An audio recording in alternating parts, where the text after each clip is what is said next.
Sometimes you're going to be perceived as the asshole. And sometimes, most of the time, people aren't going to like you. That's because you're not doing what they want you to do. And for me, that's very important. You follow the beat of your own drum. Don't let anybody dictate to you what you should be or what you can be or what they think you should be. Be whoever you want to be. And if they don't like it, that's their problem, not yours.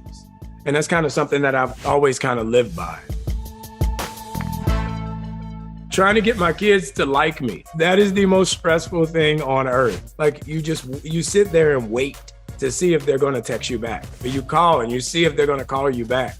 It's one of those things where I never realized how you go through the whole scope of your life not caring about recognition or acceptance from anybody. And this one 3-year-old can break your heart in 30 seconds. That's my big thing now, is how to be the cool dad. I love working on my cars myself, just figuring out the problem, assessing it, and fixing what needs to be fixed. And I learned that from my dad. When I was a kid, he used to always say there was something magical about taking a piece of dirt and making it a home. Working with his hands was something that was very dignifying for him. So I've kind of inherited that trait from him. I love to go fishing. I love to be out in the woods. I love to, be out in the backyard doing some landscaping or just building stuff. I'll build anything. I don't care if it's popsicle sticks. Just something to take my mind off the outside world, because we're faced with so much ridicule and judgment and so many questions. At what point do you step away from that and just take care of yourself?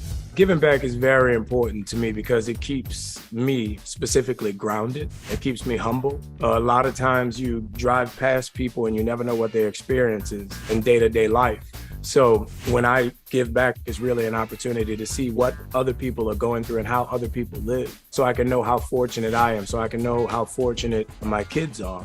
My neighborhood that I grew up in, New Orleans, is a very small city, and we have like pockets within that city. And my pocket is called the 7th Ward. And to me, after Katrina, I learned very quickly there's nothing more important than home. You never know when your miracle is going to come, but it comes always on time. Seeing all these families that we've been able to touch through the Community Matters initiative with GAF is really humbling, knowing that there's so much that can be done and there's so little that's being done. When you fly into the Gulf region, you see all these blue tarps on these houses.